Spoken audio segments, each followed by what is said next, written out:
From translation, NIV New International Version. This 41 day of the year. Today we are reading passages Leviticus 26 to 27. Leviticus chapter 26, verses 1 to 46. Do not make idols or set up an image or a sacred stone for yourselves, and do not place a carved stone in your land to bow down before it. I am the Lord your God.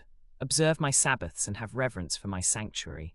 I am the Lord. If you follow my decrees and are careful to obey my commands, then I will send you rain in its season, and the ground will yield its crops and the trees of the field their fruit. Your threshing will continue until grape harvest, and the grape harvest will continue until planting, and you will eat all the food you want and live in safety in your land. I will grant peace in the land, and you will lie down and no one will make you afraid. I will remove wild beasts from the land, and the sword will not pass through your country. You will chase your enemies, and they will fall by the sword before you.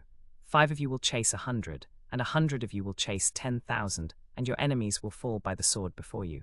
I will look on you with favor and make you fruitful and increase your numbers, and I will keep my covenant with you. You will still be eating last year's harvest when you will be eating the new harvest. I will put my dwelling place among you, and I will not abhor you. I will walk among you and be your God, and you will be my people. I am the Lord your God, who brought you out of Egypt so that you would no longer be slaves to the Egyptians. I broke the bars of your yoke and enabled you to walk with heads held high.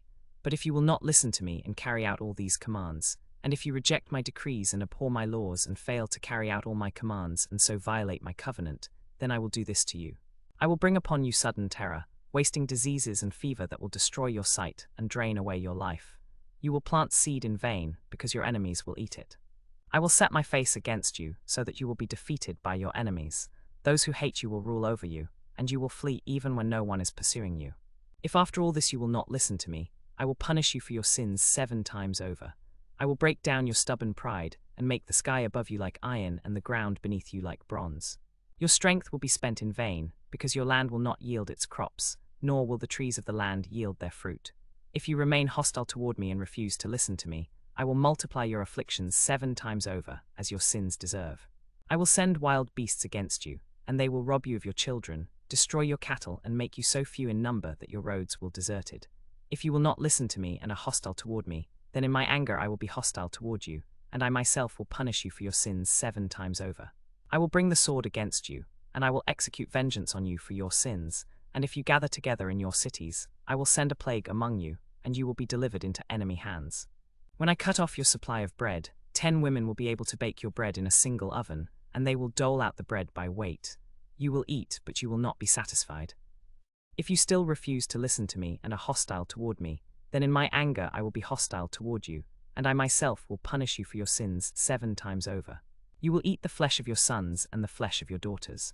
I will destroy your high places, cut down your incense altars, and pile your dead bodies on the lifeless forms of your idols, and I will abhor you. I turn your cities into ruins and lay waste your sanctuaries, and I will take no delight in the pleasing aroma of your offerings. I will lay waste the land, so that your enemies who live there will be appalled. I will scatter you among the nations and will draw out a sword after you. Your land will be laid waste, and your cities will lie in ruins. Then the land will enjoy its Sabbaths all the days of its desolation, while you are in your enemy's land. Then the land will rest and enjoy its Sabbaths. All the time that it lies desolate, the land will have the rest it did not have during the Sabbaths you lived in it. As for those of you who are left, I will make their hearts so fearful in the lands of their enemies that the sound of a wind-blown leaf will put them to flight. They will run as though fleeing from the sword, and fall, though no one is pursuing them. They will stumble over one another as though fleeing from the sword, even though no one is pursuing them. So you will not be able to stand before your enemies. You will perish among the nations. The land of your enemies will devour you. Those of you who are left will waste away in the lands of their enemies because of their sins. Also because of their ancestors' sins, they will waste away. But if they will confess their sins and the sins of their ancestors, their unfaithfulness and their hostility toward me, which made me hostile toward them, so that I sent them into the land of their enemies, then when their uncircumcised hearts are humbled and they pay for their sin, I will remember my covenant with Jacob and my covenant with Isaac and my covenant with Abraham, and I will remember the land.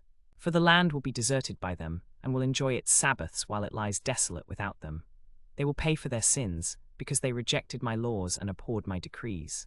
Yet in spite of this, when they are in the land of their enemies, I will not reject them or abhor them so as to destroy them completely, breaking my covenant with them. I am the Lord their God. But for their sake I will remember the covenant with their ancestors, whom I brought out of Egypt in the sight of the nations, so that I might be their God. I am the Lord. These are the decrees, the laws and the regulations that the Lord established on Mount Sinai between himself and the Israelites through Moses. Leviticus chapter 27, verses 1 to 34. The Lord said to Moses, "Speak to the Israelites and say to them, if anyone makes a special vow to dedicate persons to the Lord by giving a value to them, set the value of a male between the ages of 20 and 60 at 50 shekels of silver, according to the sanctuary shekel. For a female, set the value at 30 shekels of silver. For a person between the ages of 5 and 20, set the value for a male at 20 shekels of silver, and for a female at 10 shekels of silver. For a person between 1 month and 5 years, set the value for a male at 5 shekels of silver, and for a female at 3 shekels of silver. For a person 60 years old or more, set the value for a male at 15 shekels of silver, and for a female at 10 shekels of silver. If anyone making the vow is too poor to pay the specified amount, he is to present the person to the priest, who will set the value for him according to what the man who made the vow can afford. If what he vowed is an animal that is acceptable as an offering to the Lord, such a one that is given to the Lord will be considered holy. He must not exchange it or substitute a good one for a bad one, or if he does substitute one animal for another, both it and the substitute become holy. If what he vowed is an unclean animal, one that is not acceptable as an offering to the Lord, the animal must be presented to the priest, who will judge its quality as good or bad. Whatever value the priest sets on it, that is what it will be. If the owner wishes to redeem it, he must add a fifth to its value. If anyone dedicates his house as something holy to the Lord, the priest will judge its quality as good or bad. Whatever value the priest sets on it, that is what it will be. If the one who dedicated his house wishes to redeem it, he must add a fifth to its value, and the house will be his. If anyone dedicates to the Lord a portion of his family land, its value is to be set according to the amount of seed required for it, 50 shekels of silver to a homer of barley seed. If he dedicates his field during the year of Jubilee, the value stays the same. But if he dedicates his field after the Jubilee, the priest will determine its value according to the number of years until the next year of Jubilee, and its set value will be reduced. If the one who dedicated the field wishes to redeem it, he must add a fifth to its value, and the field will be his. If, however, he does not redeem the field, or if he has sold it to someone else, it can never be redeemed. When the field is released in the Jubilee, it will become holy, like a field devoted to the Lord. It will become the priest's property. If anyone dedicates to the Lord a field he has bought, which is not part of his family land, the priest will determine its value up to the year of Jubilee, and the man must pay its value on that day as something holy to the Lord. In the year of Jubilee, the field will return to the one who bought it, the one who dedicated it to the Lord. Every value is to be set according to the sanctuary shekel, 20 gerahs to the shekel. No one, however, may dedicate a firstborn of the livestock, because the firstborn already belongs to the Lord.